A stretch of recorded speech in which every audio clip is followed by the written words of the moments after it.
ఈ మధ్య చాలా మంది పాస్టర్లు మనకి తెగ నీతులు చెప్పేస్తున్నారు. నాకు నీతులు చెప్పాలనుకునే వాళ్ళు ఎవరన్నా ఉంటే, మరి ఆడికి ఎంత కంగారు, స్నానం చేసి వాళ్ళు రోజు ఉండిపోతారండి. మీ దేవుడు ఉన్నాడు, కన్నె ఖాళీగా ఉందని కడుపు చేసేసాడు. ఈ రక్తపాతం అంతటికి కారణం ఏంటి తెలుసా మీకు? పార్వతీ దేవికి బాత్రూమ్ లేక. మరి మేరీ కడుపు చేసింది ఎందుకురా? అలా మనకు పుట్టుకతోటి జన్మతోటి ఏమొచ్చింది తెలుసా? పుట్టుడు దెయ్యాలు, ఎలవేలుపులు. ఈ నీచపు ముసల కొడుకుని, ఈ తారు డబ్బా గాని నేను అడుగుతున్నా. మాస్టర్ గారు మీ దాంట్లోకి వస్తే, యేసు ప్రభువులోకి వస్తే శనివారం కూడా తినేయొచ్చు కదా అన్నాడు. మోర్ బ్రహ్మాండం తినేచ్చు వచ్చారా అన్న. తినొచ్చు, బ్రహ్మాండంగా తినొచ్చు, బ్రహ్మాండంగా తాగొచ్చు, గుడారాలకు వెళ్ళి.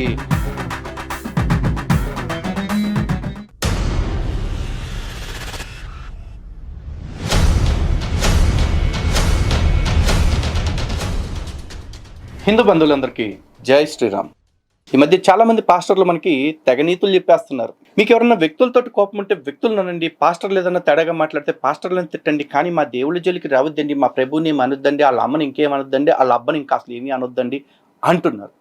కానీ మా దేవుడి గురించి ఒక మాట మాట్లాడితే మీ గురించి మేము రౌండ్ రౌండ్ రౌండ్ వేస్తాం.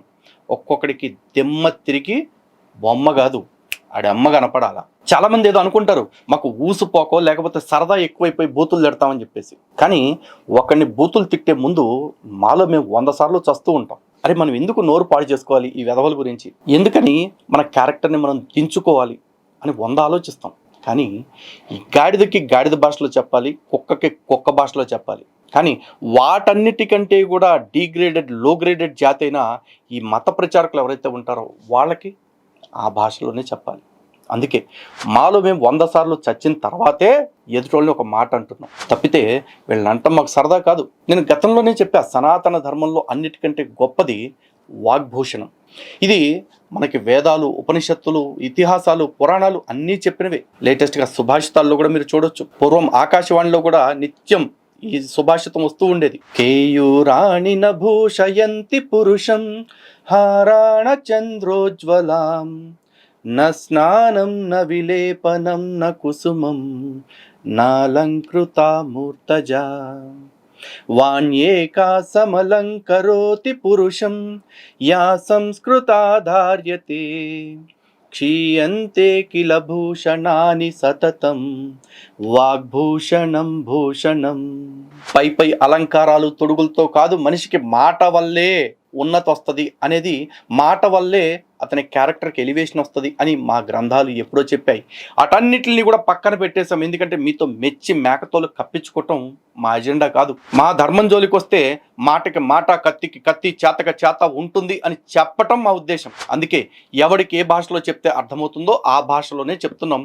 అటువంటి కోవకి చెందిన ఒక పోరంబోకుగాడే ఈ స్టీఫెన్ వేదాంగి అనేవాడు. మొదట వీడిది ఒక వీడియో చూశాను. ఆ వీడియో చూసి వీడికి పద్ధతిగా ఒక కౌంటర్ ఇద్దాము, సబ్జెక్టు పరంగా మాట్లాడదాం, కాస్త వయసులో పెద్దవాడు కదా అనుకున్నాం. కానీ ఆ వెంటనే మరొక వీడియో చూసిన తర్వాత వీడు మర్యాదకి అర్హుడు కాదు. అందుకే వీడు అనే పదంతోనే మొదలుపెట్టా. నాకు నీతులు చెప్పాలనుకునే వాళ్ళు ఎవరన్నా ఉంటే ముందా గాడితోటి హిందూ సమాజానికి క్షమాపణ చెప్పించి అప్పుడు నాతో మాట్లాడండి. ఓకే, సో వీడేమన్నాడు అనేది ఒకటి కాదు 2 భాగాల్లో చేస్తా. తర్వాత ఇంకెన్ని ఎపిసోడ్స్ వస్తాయో నాకు తెలియదు వీడి మీద. కానీ వీడు క్షమాపణ అన్న చెప్పాలి, లేదా వీడి నీచ స్వరూపం హిందువులకి క్రైస్తవులకి కూడా అర్థమయ్యేలాగా జరగాలి. రెండిట్లో ఏదో ఒకటి జరిగేదాకా వీడి మీద యుద్ధం అయితే ఆపేది లేదు. చూద్దాం వీడు ఏం మాట్లాడాడు. అసలు వినాయక చవితి ఎందుకు వచ్చింది తెలుసా? పార్వతీదేవి స్నానం చేస్తూ నలుగుతో మనిషిని చేసి కాపలా పెట్టుకుంటుంది, ఎవరు రాకుండా ఉండాలి. కాపలా పెట్టుకుంటే ఎవరో విష్ణువు ఎవరో వస్తారు. ఆడొచ్చి ఏదో అమ్మగారు ఏదంటే స్నానం చేస్తుందంటే ఏం జరిగిందో తెలియదు, ఎవరు వచ్చారో తెలియదు. ఇవన్నీ పక్కన పెడితే విష్ణు వచ్చాడు, ఆడొచ్చి అంట. ఎవడొచ్చిరా? ఇప్పుడు ఖాళీగా ఎవరితో ఒకరితో పెళ్లి చేసుకుని దాని మొగుడుతో కాపురం చేయడానికి పోతా ఉంటే దాన్ని చూసి కన్నె ఖాళీగా ఉంది కదా అని కడుపు చేసే పోయాడు కదా ఒకడు. వాడెందుకు చేశాడు అని నేనంటే నువ్వు బాధపడతావు కదరా. మరి అదే బాధ హిందువులకు కూడా ఉంటది కదా. వాడు వీడు అని మాట్లాడితే విష్ణుమూర్తి అంటే ఎవర్రా? సర్వవ్యాపకుడు, సర్వాంతర్యామి, శ్రీమన్నారాయణుడు అని మేము అనుకుంటాం. అటువంటి విష్ణుమూర్తిని పట్టుకుని వాడు వీడు అంటున్నావు. ఫస్ట్ ఆఫ్ ఆల్ అక్కడ వచ్చింది విష్ణుమూర్త, శివయ్య, అది కూడా నీకు తెలియదుగా. మరి గాడిద కొడుకుని నేను ఏమనాలో మీరు చెప్పండి. నాకు నీతులు చెప్తానికి వచ్చిన క్రైస్తవ పెద్దలందరూ కూడా ఒక్కసారి ఈ గాడిద కొడుకుని ఏమంటారో మీరు చెప్పండి. నా కోపం ప్రతోడికి కనపడుతుంది, ఇలాంటి నీచుల వేషాలు ఎవరికి కనపడట్లేదు ఎందుకని? ఏమన్నా అంటే ఏమన్నా ఉంటే వాడిని తిట్టండి, దేవుణ్ణి ఎందుకండి అంటారు. అంటే ఈడేమో మా దేవుళ్ళని ఏమైనా అనొచ్చు. మళ్ళీ చెప్తున్నా, గుర్తుపెట్టుకోండి. యస్మిన్ యథావర్తతే యో మనుష్యాః తస్మిన్ తథావర్తితవ్యం సధర్మః. ఎవడు మాతో ఎలా ఉంటాడో మేము వాడితో అలాగే ఉంటాం. వాడు మమ్మల్ని వ్యక్తిగతంగా మాట్లాడితే మేము వ్యక్తిగతంగానే మాట్లాడతాం. వాడు మా దేవీ దేవతల జోలికి వచ్చినా, మా గ్రంథాల జోలికి వచ్చినా, మా ఋషుల జోలికి వచ్చినా వాళ్ళ విషయంలో కూడా మేము అలాగే మాట్లాడతాం. గుర్తుపెట్టుకోండి. ఏది వెళ్తానంటే వెళ్ళనే లేదంట. ఇప్పుడు మరి ఆడికి ఎంత కంగారు, స్నానం చేసి వాళ్ళు రోజు రోజులు ఉండిపోతారంటే మరి ఇడికేం కోపం వెళ్ళిపోయిందో, నన్ను వెళ్ళనివ్వరా అని పేక నరికేసాడు. ఇప్పుడు మీ దేవుడు ఉన్నాడు, కన్నె ఖాళీగా ఉందని కడుపు చేసేసాడు. ఆడికేం కంగారు వచ్చింది? 4 రోజులు ఆగి చేయొచ్చుగా కడుపు, లేకపోతే 4 రోజులు ముందు చేయొచ్చుగా కడుపు, పెళ్ళి అవ్వక ముందే. ఏమో ఆడికేం ఫ్యాంటసీలు ఉన్నాయో మరి, పెళ్ళి అయిన తర్వాత ఇంకా ఫ్రెష్గా ఉన్నదాన్నే పొడవాలని చెప్పేసి అని మేము కూడా అనొచ్చుగా. అలా మేమంటే మీరు బాధపడతారుగా, మీరు బాధపడతారేమోనని చెప్పేసి మేము మా మాటలన్నింటినీ కూడా మనసులోనే చంపేసుకుంటా ఉన్నాం. మీరేమో ఇలా ఊరకుక్కల్లాగా చర్చిల్లోనే కూర్చొని మాట్లాడుతున్నారు చండాలుల్లారా. ఇప్పుడు నేను ఏదన్నా మాట్లాడిన మాట ఎవరిని ఉద్దేశించి కాదు సుమి, కానీ ఉద్దేశించినట్లుగా అనిపిస్తే దానికి కారణం నేను కాదు, వీడు ఎవడో ఈ గేదాంగిగాడు. వీడు వేదాంగి కాదు, గేదాంగిగాడు. గేద అట్టాగే ఉంటుంది కదా, నల్లగా మసిపూసినట్టుగా అట్టా ఉంటుంది కదా, ఈ గేదాంగిగాడు కూడా అట్టాగే ఉంటాడు. ఆవిడ స్నానం చేసి వచ్చేసరికి ఇది పేకలేదు. అవి నేను నిలబడి ఏమిటి ఇలా చేసావంటే నన్ను వెళ్ళలేదు, అందుకే కోపం వచ్చి నరికేసాను. అయ్యి బాబు అర్జెంట్గా పేక అతగరా అన్నాడు. పేక ఎక్కడ లేదు, ఎక్కడికో పోయింది వేరే లోకానికి అన్నాడు. మరి ఏదో పేక పెట్టి అందాకంటే ఇప్పుడు ఏనుగుని చంపి, ఏనుగు పేక ఇడికి అంతే అంటే ఎంత. ఇప్పుడు మనిషిని చంపితే ఎంత రక్తం వస్తుంది, ఏనుగుని చంపితే ఎంత రక్తం వస్తుంది. ఈ రక్తపాతం అంతటికి కారణం ఏంటి తెలుసా మీకు? పార్వతీదేవికి బాత్రూమ్ లేక, బాత్రూమ్ ఉండి గాడ ఎట్టుకుని చేతి గోలున్నా ఇవన్నీ ఎదవేషాలు కాకపోతేనే. ఈడు సరే సిగ్గు లేకుండా జోకులు వేస్తున్నాడు. ఆ ఎదర కూర్చుని వెనకాల కూర్చుని తెగ పళ్ళు గిలిచి నవ్వుతున్నారు చూసారా, ఎళ్ళని చూసినప్పుడే గుర్తొస్తా ఉంది. మేకను దాటేవాడికి తోకను లేపేవాడు తోడంట. ఈడు వేసేదే ఎకిలి జోకులు, వీటిని చూసి నవ్వటానికి మళ్ళీ వెనక ఎదర ఈ గాలి సంత. మరి పోరంబోకు ఒకవేళ ఇదంతా జరిగింది పార్వతీదేవికి బాత్రూమ్ లేకపోవటం వల్ల అయితే, మరి మేరీకి కడుపు చేసింది ఎందుకురా? వాళ్ళకి బెడ్రూమ్ లేకపోవటం వల్ల, లేకపోతే జోసఫ్కి మ్యాటర్ లేకపోవటం వల్ల అని మేము కూడా అడగొచ్చు. కానీ మేము అడిగితే మీరు బాధపడతారేమోనని మేము మాట్లాడలేకపోతున్నాం, కానీ మీరు అనేస్తా ఉన్నారు. ఇప్పుడు ఇవన్నీ చూసి లాజిక్లు మాట్లాడుతున్నావు కదా, ఏది ఏనుగు తలకాయి, మనిషి తలకాయి, నెత్తురు, తొక్క, తోటకూర అని చెప్పేసి ఇట్లాంటి లాజిక్లు మీరు మాట్లాడటానికి సరిపోతారా? ఇప్పుడు బైబుల్ దేవుడు ఉన్నాడు, మట్టి నుంచి ఒక మగోడిని తయారు చేశాడు. అదే ఆడదాన్ని తయారు చేయడానికి అదే మట్టి నుంచి ఎందుకు తయారు చేయలేకపోయాడు? మగోడు పక్కటంకి నిలిస్తే తప్ప చేత కాలేదా? సరే, ఇద్దరిని తయారు చేశాడు, ఎట్టగొట్ట చచ్చేసాడు, కింద మీద పడి ముక్కి మూలిగి ఇద్దరిని తయారు చేశాడు. అది మీరు చెప్పుకుంటారు. 2 మనుషులు తయారు చేశాడు, ఇంత విశ్వం తయారు చేశాడు అని చెప్పి సొల్లు చెప్తారు కదా. మరి ఆ దిక్కుమాలిన వాళ్ళిద్దరికి సొక్కాలు కొట్టాలంటే మాత్రం జంతువులు చంపి అటు చర్మంతో ఎందుకు చేశాడు? ఇన్ని చేసినోడు 2 సొక్కాలని గాలిలో నుంచి ఉష్ పటాక్ అనలేపాడా? చేత అయ్యి ఉండదులే. అఫ్కోర్స్ ఏది చేత కాదు మ్యాటర్ అని నాకు అనాలని ఉంది, కానీ మీరెక్కడ బాధపడతారు అని చెప్పేసి నేనేం అనలేకపోతున్నాను రా. ఈ పండగ బాత్రూమ్ లేక వచ్చిన పండగ ఇది. స్నానం చేసేటప్పుడు నలుగెట్టుకోవడం ఏంటండి? నలుగుతో మనిషిని చేసుకుంటున్నావా? సంవత్సరానికి ఒకసారి చేస్తున్నావా స్నానం? ఏడాదికి ఒకసారి? ఒరే, ఇప్పుడు భౌతికంగా నువ్వు ఆలోచించావు కాబట్టి దీనికి ఆధ్యాత్మిక సమాధానం చెప్పకుండా భౌతికంగానే చెప్తున్నాను రా. అలా అప్పుడప్పుడు నలుగు పెట్టుకోకపోతే నీలాగా తారు డబ్బాల్లాగా తయారవుతారా రేకు డబ్బా మొఖమోడా? నీ వెనకాల వాడెవడో నవ్వుతున్నాడు కదా, వాడు చచ్చిపోతాడేమో నవ్వి వాడికి కాస్త ఒక బీపీ టాబ్లెట్ పడేరే దరిద్రుడే. ఈ వీడియో తర్వాత కనుక ఎవడన్నా వచ్చి వయసుకు మర్యాద ఇవ్వరా, వంకాయకి మర్యాద ఇవ్వరా అన్నారనుకోండి, మీ మర్యాదలు దొబ్బుతాయి, నా భాష ఇంకో 10 మెట్లు దిగుద్ది. దేవుని బిడ్డలారా, మనకు పుట్టుకతోటి జన్మతోటి ఏమొచ్చింది తెలుసా? పుట్టుడు దెయ్యాలు, ఎలవేల్పులు, అమ్మ తల్లులు, అయ్యి తల్లులు. మరి నీ చెప్పుండా కొడుకుని ఏమన్నా చెప్పండి. మనకు పుట్టుకతోటి ఏమొచ్చిందంటే దెయ్యాలు, ఎలవేల్పులు, అమ్మ తల్లులు, శని అంటూ మన దేవీ దేవతల పేర్లని దెయ్యాలని అన్నిటిని కలిపి ఒకే ఘాటిని గట్టి మాట్లాడుతున్నాడు. ఈ నీచపు ముసల కొడుకుని, ఈ తారు డబ్బాగాన్ని నేను అడుగుతున్నా, ఒరే గాడిద, హిందూ గ్రంథాలన్నిటినీ వెతికి ప్రామాణిక గ్రంథాలని, ఈ మధ్య రాసుకున్న శ్లోకాలని స్తోత్రాలని కాకుండా ప్రామాణిక గ్రంథాలన్నీ వెతికి దయ్యం అనే పదం చూపించరా దయ్యం మొఖమోడా. కానీ ఆ దరిద్రపు కొట్టు రాతలన్నీ ఉన్నాయి నీ నల్లట్ల పుస్తకంలో రా తారు డబ్బా మొఖమోడా. నీ పుస్తకంలో దయ్యాల గురించి ఉంది, దురాత్మల గురించి ఉంది, నీ పుస్తకాల్లో సాతాను గురించి ఉంది.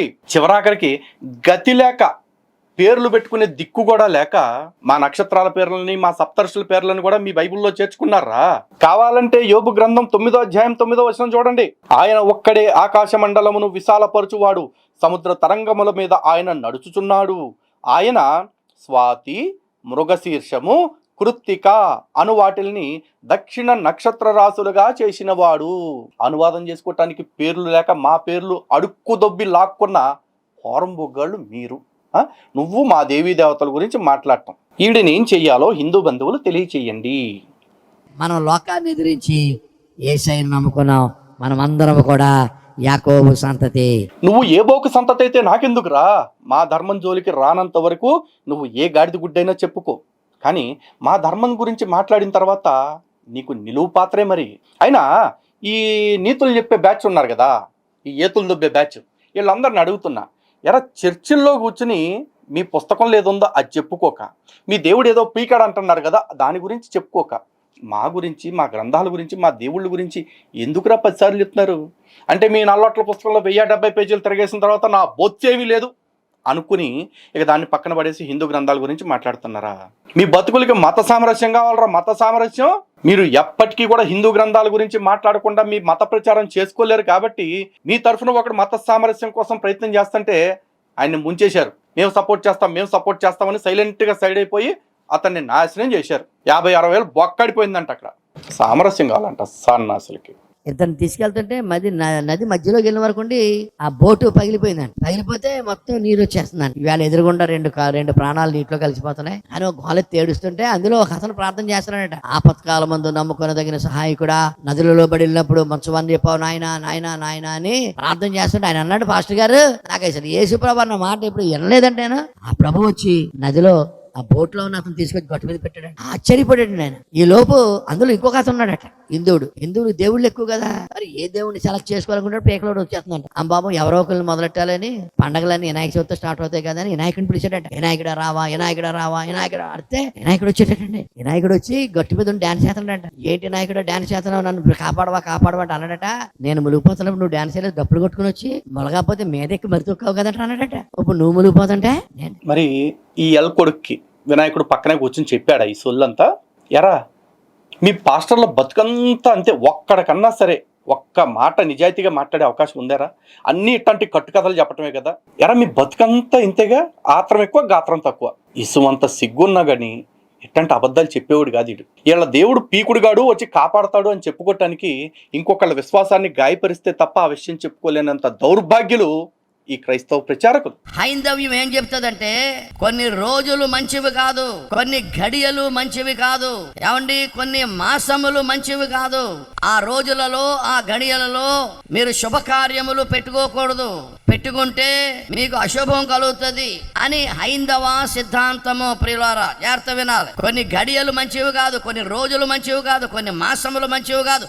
ఆ రోజుల్లో మీరు మంచి కార్యక్రమాలు పెట్టుకోకూడదు అంటే అర్థం ఏంటంటే ఆ గడియలు, ఆ మాసములు, ఆ రోజులు ఆ దేవుని వశములో స్వాధీనములో లేవన్నమాట. ఆయన కంట్రోల్లో లేవన్నమాట. ఆయన కంట్రోల్లో లేవు అంటే అతడు సర్వశక్తిమంతుడు కాదన్నమాట. సర్వశక్తిమంతుడు కానివాడెవడు దేవుడు అవడానికి అవకాశము లేదన్నమాట. కానీ బైబిల్ సేస్ సమస్తమును తనకు లోపరుచుకొని జారిన శక్తి గలవాడు పరిశుద్ధ బైబిల్ గ్రంథంలో కనపడుతున్నటువంటి దేవుడు. దేవునికి మహిమ కలుగునుగా. సమస్తము తనకు లోపరుచుకొని జాలిన శక్తి కలిగిన దేవుడు. Our god is omnipotent, omnipresent, omniscient. సర్వాధికారి, సర్వశక్తిమంతుడు, సర్వజ్ఞుడు. Otherwise the definition for god will become bad. దేవుడు అంటే ప్రియులారా సమస్తము ఆయన స్వాధీనములో ఉంచుకున్నవాడు. దేవునికి స్తోత్రం కలుగునుగాక. అవునా? ఇప్పుడు దేవుడు చేశాడు కాబట్టి అన్నీ మంచియే అవ్వాలి అంటే అట్లా ఉండదురా పోరంబోకు. దేవుడు చేసిన ప్రతిదీ మంచిదే, కానీ అది మంచిగా వినియోగించుకుంటామా వినియోగించుకోమా అనే దాన్ని బట్టి ఆధారపడి ఉంటుంది. ఇప్పుడు ముహూర్తాల గురించి చూసుకున్నట్లయితే అన్నీ మంచివే, కానీ అన్ని కాలాలు అనుకూలంగా ఉండవు. కొన్ని కాలాల్లో వర్షాలు ఎక్కువ ఉండొచ్చు, కొన్ని కాలాల్లో తుఫాను శాఖలు కనిపించవచ్చు, కొన్ని కాలాల్లో ఎండలు ముదిరిపోవచ్చు, కొన్ని కాలాల్లో మంచు వల్ల మనుషులు బయటికి వస్తే అనారోగ్యాలు కలిగే సిచ్యువేషన్స్ ఉండొచ్చు. కాబట్టి కాలాన్ని బట్టి ముహూర్తాలు నిర్ణయిస్తారా పోరంబోకా. ఇప్పుడు దేవుడు చేసిన ప్రతిదీ మంచి అవ్వాలి అంటే మరి మీ దేవుడి ప్రకారం చూసుకుంటే కొన్ని తినదగిన జంతువులు, కొన్ని తినకూడని జంతువులు అని లెక్కలు చెప్పాడు కదా. ఇప్పుడు తినదగినవి మీ దేవుడు చేసినట్టు, తినకూడనివన్నీ మీ దేవుడు చేయనట్ట. ఒకవేళ మీ దేవుడు అవి చెయ్యలేదు అంటే మీ దేవుడు లాంటి పోటుగాడు ఇంకొకడు ఉన్నాడనే కదా. మరి ఆడేవాడు ఒకవేళ మీ దేవుడే చేసినట్టయితే గనక ఇది మంచి ఇది చెడు అని చెప్పేసి ఎందుకు చేశాడు? ఇప్పుడు మీ దేవుడే కనుక సర్వ సృష్టిని చేసి ఉన్నట్టయితే సైతాను గారిని ఎవడు సృష్టించాడు? ఇప్పుడు దేవుడు సర్వాధికారి అయి ఉండాలి అంటే సైతాను గారిని సృష్టి ఆది నుంచి ఈ రోజు దాకా ఏమీ పీకలేక ఎందుకు కూర్చున్నాడు? ఇలాంటి క్వశ్చన్స్ అన్నీ కూడా వస్తాయిరా ఊరకొక్క. కానీ దాన్ని మేము ఈ భాషలో అడగం, పద్ధతిగా అడుగుతాం. కానీ ఇప్పుడు నువ్వు ఇలా అన్నావు కదా, ఇలాగే మేము కూడా అడిగితే నీకెలా ఉంటుంది అని తెలియాలన్న ఉద్దేశంతో ఇలా అడిగా. ఓకేనా? గేదాంగి, ఒక తుఫాను వచ్చింది అంటే గంగాగ్రహం కాదు, గంగాగ్రహమా లేకపోతే దేవుని కోపం వచ్చిందా? ఏమండి, మనమందరము హిందువులం, గంగ తాలూకా బిందువులం. విన్నారా మీరు? మనందరం కూడా గంగలో నుంచి వచ్చినటువంటి వారమట. ఏమండి, అంత సీను గంగకు ఉందా? దయచేసి 114వ అంటే కరెక్టే, అంత సీన్ ఉందా అని అడిగావు. క్వశ్చన్ ఉండొచ్చు, తప్పేం కాదు. ఇప్పుడు మీ దేవుడి గురించి ఇప్పుడే మాట్లాడే కదా సాతాను. మీ దేవుడు సర్వశక్తిమంతుడు అంటారు, సాతాన్ని ఏమీ చేయలేకపోయాడు కదా. మరి సర్వశక్తివంతుడు అని చెప్పుకునేంత సీన్ మీ దేవుడికి ఉందా అసలు? మీ దేవుడికి అంత కెపాసిటీ ఉందా, అంత సీన్ ఉందా? పైగా మొత్తం ప్రపంచం అంతటిని కూడా పరిశుద్ధపరుస్తాడంట. ఉన్న ఇద్దరు పెళ్ళాలను ఆపుకోలేక వాళ్ళిద్దరిని బజార్ వాళ్ళని చేసేసాడు కదా. అదే యెహెజ్కేల్లో ఓహోలిబల్ని మొగుడిని కాదని, అదే మీ యెహోవాని కాదని చెప్పేసి అడ్డమైన వాళ్ళతోటి రాగాలు తీసుకుంటూ ఏదో చేశారంట. ఇద్దరు పెళ్ళాలను అదుపులో పెట్టుకోపోయినోడు ప్రపంచాన్ని అదుపులో పెడతాడా? అంత సీన్ ఉందా మీ దేవుడికి అని నేను అడగాలని ఉంది. కానీ మీరు బాధపడతారు కదా, అందుకని అడగట్లేదు. ఓకేనా? ఈ వేళ ప్రియులారా, పంచభూతముల మీద క్రైస్తవ్యానికి ఉన్నంత అవగాహన మరి ఎవరికి లేదు. దేవునికి స్తోత్రం కలుగునుగాక. సముద్రం పారిపోయిందట మోషే నాయకత్వంలో. ఐగుప్తులో నుండి ఇశ్రాయేలు వస్తుంటే సముద్రము వెనుకకు పారిపోయాను. సముద్రమా, నీవు పారిపోవుటకు నీకేమి తటస్థించింది? ఏమండి, సముద్రమే సంఘాన్ని చూసి పారిపోతూ ఉంటే మనం అందరము హిందువులము, గంగ తాలూకా బిందువులు అంటే ఎంత హాస్యాస్పదం అండి. హాస్యాస్పదం ఉందిరా. నీ బైబుల్ మొత్తం మీద ఎక్కడైనా పంచభూతాలు అనే పదం కానీ లేకపోతే ఈ పంచభూతాల గురించి ఎక్స్క్లూజివ్గా ఎక్స్ప్లెయిన్ చేసింది కానీ ఒక్క లైన్ ఉంటే నువ్వు చూపించు. ఏమన్నా ఉందా? పృథివ్యాపస్తేజో వాయురాకాశ, ఈ 5 గురించి నీ బైబిల్లో ఎక్కడైనా ఉందా? పంచభూతాల గురించి లేదు. మీ బైబిల్ అంతా కూడా ఒకే భూతాన్ని అడ్డం పెట్టుకుని బతుకుతుంది. దాని పేరే పాపము. పాప క్షమాపణ అనే పదాన్ని అడ్డం పెట్టుకుని మీ పొట్ట పోసుకుంటున్నారా నిష్ట దరిద్రులరా. అంతే తప్ప మీ బతుకులకి పాపం అంటే ఏంటో కూడా తెలియదు. పంచభూతాల గురించి అవగాహన ఉందంట, వంకాయ ఏం కాదు. ఇప్పుడు గంగకు కోపం వచ్చిందా, దేవునికి కోపం వచ్చిందా? ఫర్ ఎగ్జాంపుల్ అండి, స్కూల్ ఉంది, స్కూల్లో టీచర్ ఉంటారు, బెత్తం ఉంటుంది. టీచర్ కోపం వస్తే బెత్తం తీసుకుని కొడుతుందా, లేదా డైరెక్ట్ బెత్తమే మన బాధేద్దా? స్కూల్కి వెళ్ళి గుడ్ మార్నింగ్ బెత్తం అనాలా, గుడ్ మార్నింగ్ టీచర్ అనాలా? టీచర్ కోపం వస్తే బెత్తం తీసుకుని కొడుతుంది దేవుని. అలాగే దేవునికి కోపం వస్తే ఏం చేస్తాడో తెలుసా? ఒక తుఫాను, ఒక భూకంపము, ఒక కరోనా, ఒక తెగులు, ఒక యేసునో చెప్పు ఇంకా ఏదో పంపించి భూనివాసులకు బుద్ధి చెబుతాడు. That is what the Christian logic is. ఒరే వైరు సమస్యలు వాడేస్తున్నావు. ఒకటి క్రిస్టియన్, ఇదో పెద్ద బూతు. రెండోది లాజిక్. ఇది కలిపితే ఆ పదం ఇంకా పెద్ద బూత్ అయిపోద్ది. ఎందుకంటే అసలు లాజిక్తో సంబంధం లేకుండా జీవించే మ్యాజిక్కే క్రిస్టియానిటీ. అలా జీవించమని చెప్పే ట్రాజిక్కే క్రిస్టియానిటీ. ఈ రెండిటిని కలపకూడదురా దరిద్రుడా. ఏమండి, తుఫాను ఎంత మెటిక్యులస్ గా దేవుని మాట వింటా తెలుసా? ఎన్ని చెట్లు పడిపోవాలంటే అన్ని చెట్లే పడిపోవాలి, ఎన్ని ఇళ్ళు పడిపోవాలంటే అన్ని ఇళ్ళే పడిపోవాలి, ఎంతమంది చనిపోవాలంటే అంతమందే చనిపోవాలి తప్ప పావలా యాక్షన్ చేయమంటే రూపాయి యాక్షన్ చేయడానికి వీలు లేదు.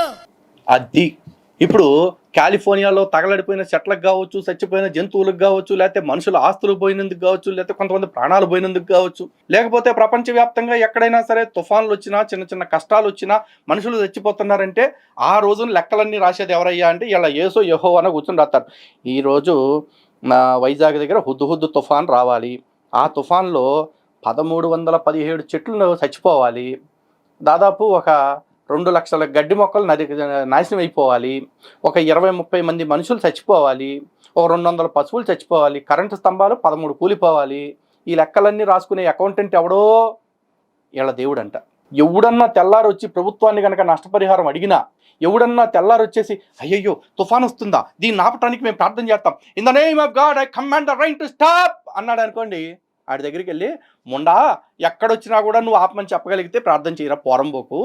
అబ్బచ్చి అట్ట కూడా అడగకూడదు. అయినా ఎక్కడ వర్షం పడాలి, ఎక్కడ మంటలు వెలగాలి అనేది దేవుడు ఆజ్ఞ అయినప్పుడు ఆపటానికి ప్రార్థన చేసి నువ్వెవడరా పోరంబోకా అని అనిల్ నిన్ను రాజారెడ్డిని అడగాలట. వాళ్ళని నేను అన్నట్లా అలా అడగాలి క్రైస్తవులు అని ఈ గేదంగి గడి చెప్తున్నాడు. ఎక్కువ సించుకోమాకండ్రో, మొత్తం నాశనం అంతటికి కారణం మీ దేవుడు అంట. తుఫానులో ప్రత్యక్షమవుతాడు ప్రియులారా. సముద్ర జలములను పిలిచి భూమి మీద పారజేయవాడు, ఆయన పేరు యెహోవా.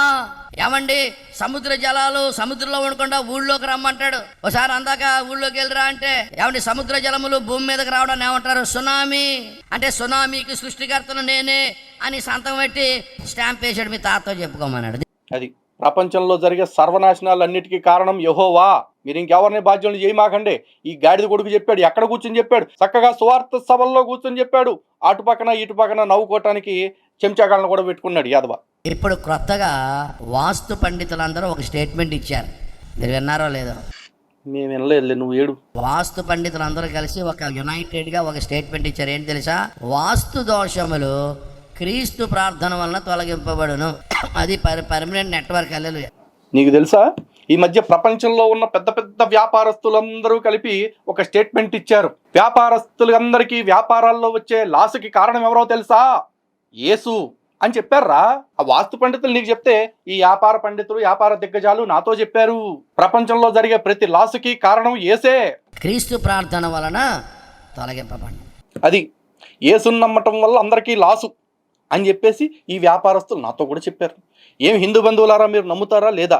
నమ్మితే అవునని కామెంట్ రూపంలో తెలియచేయండి. వెళ్ళిపోతాను కానీ వెళ్ళిపోయే ముందు ప్రశ్న అడుగుతానా, సమాధానం చెప్పానా? అడుగా అన్నాడు. కర్ణుడు ఎక్కడి నుంచి పుట్టాడు అన్న? చెవులోంచి పుట్టాడు అన్నాడు. అంటే గర్భసంచి గోబలో ఉందా అన్నారు. ఆడికి మెంటలో వచ్చేసి చెవులోంచి పుడితే మరి గర్భసంచి ఎక్కడ గోబలో ఉందట. ఆడికి మెంటలోత్త వింటరా యదవా. ఆడు మెంటలోడు కాబట్టి ఆ మాట చెప్పాడు. కర్ణుడు చెవుల్లోంచి పుట్టినట్టు ఏ పుస్తకంలో ఉందరా పోరంబోకు? ఏదన్నా ఒక్క పుస్తకంలోంచి ప్రామాణిక గ్రంథాల్లో నుంచి కర్ణుడు చెవులోంచి పుట్టాడు అని చెప్పు, గోబలో గర్భసంచి ఉందో లేదో నేను చెప్తాను. అర్థం మేధావులాగా ఈడు అడగటం. ఆ చెప్పినోడే ఒక పెద్ద పుష్పంగాడు. ఆ పుష్పంగాడికి ఈడు చెప్పిన ఆన్సర్కి మెంటలు ఎక్కిందంట. ఆడో మెంటలోడు, ఈడో మెంటలోడు. గోబలో గర్భసంచి ఉంటే ఇంత గోబ అయిపోదా? బిందులాగా బిందు అంత ముఖం వేసుకొని గర్భవతుంటే ఆ సడన్ గా చూస్తే చచ్చిపోమా భయపడి? ఇప్పుడు నిన్ను చూస్తున్నా చచ్చిపోయినంత పని అవుతుంది నీ ముఖం చూస్తుంటే. కానీ చస్తున్నామా? లేదురా. సావు బతుకులన్నీ కూడా సమవర్తి చేతుల్లో ఉంటాయి. ఆ సమయం వచ్చినప్పుడే జరుగుద్ది. నిన్ను పగలు చూస్తే పగలే కల్లోకి వచ్చేలాగా ఉన్నావు, కకావికలం చేసేలాగా ఉన్నావు. చాలా మంది అనుకోవచ్చు, ఏంటి నీ బాడీ షేమింగ్ చేస్తున్నానా అని. వీడు మా దేవుళ్ళని షేమింగ్ చేస్తున్నాడు కాబట్టి వీడి రియాలిటీని నేను చెప్తున్నా. బాడీ షేమింగ్ కదా, ఆడు అట్టాగా ఉన్నాడు. కావాలంటే చూసుకోండి. నాకు మెంటలా నీకు మెంటలా? నోరు మోసుకొని యేసుప్రభు నమ్ముకొని వచ్చేసాను. దేవునికి స్తోత్రం.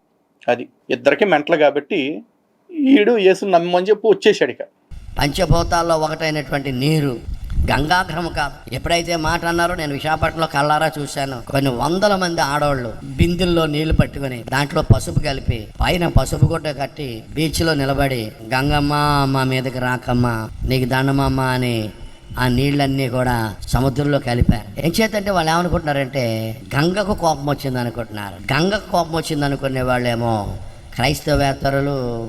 గంగ కోపం రాలేదు, దేవునికి కోపం వచ్చి గంగను మన మీద పంపాడని నమ్మేవాళ్ళు క్రైస్తవులు. దేవునికి స్తోత్రం కలగనగా. సరేరా, వర్షం పడాలని చెప్పేసి వరుణయాగం చేసి లేకపోతే గంగమ్మ జాతర చేసో ఏదో చేశారు. వాళ్ళ క్రతు వాళ్ళు చేశారు. దానివల్ల ఎవరికన్నా నష్టం ఉందా? లేదుగా. కానీ వాళ్ళ సంకల్పంలో మంచి ఉద్దేశం ఉంది, వర్షాలు పడాలి అని చెప్పేసి. కానీ ఇక్కడ నువ్వు చేస్తావే అంటే గొర్రెలందరూ కూడా ఒక ఆదివారం రాగానే ఏ తాకులకి పువ్వులు గుచ్చేసి మట్టల ఆదివారం చేస్తారు కదా.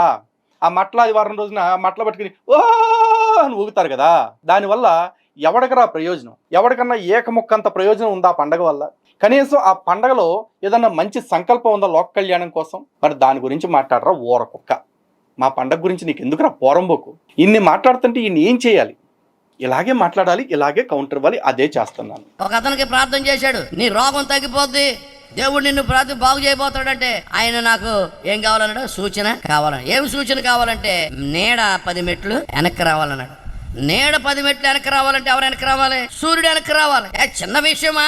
మన పిలితే రావడం మన పిల్లడా? ఎవరు వెనక్కి రావాలండి? నీడ వెనక్కి రావాలంటే సూర్యుడు వెనక్కి రావాలి. యెషయా ప్రార్థన చేశాడు, సూర్యుడు వెనక్కి వేసే వచ్చాడు. అంటే సూర్యుడికి యెషయా రివర్స్ గేర్ వేసాడు, యెహోషువ న్యూట్రల్ గేర్ వేసాడు. తర్వాత మళ్ళీ ఫ్రంట్ గేర్ వేస్తే సూర్యుడు మళ్ళీ తిరగడం మొదలెట్టాడు. అంటే సూర్యుడికి ఇక్కడ గేర్లు మారుతున్నారండి.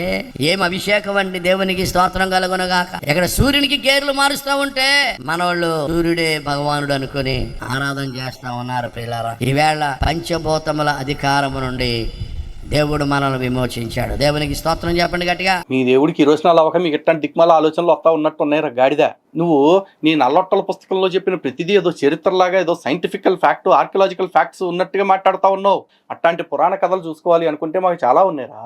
అంతెందుకు, సతీ సుమతి స్టోరీ తెలుసు కదా.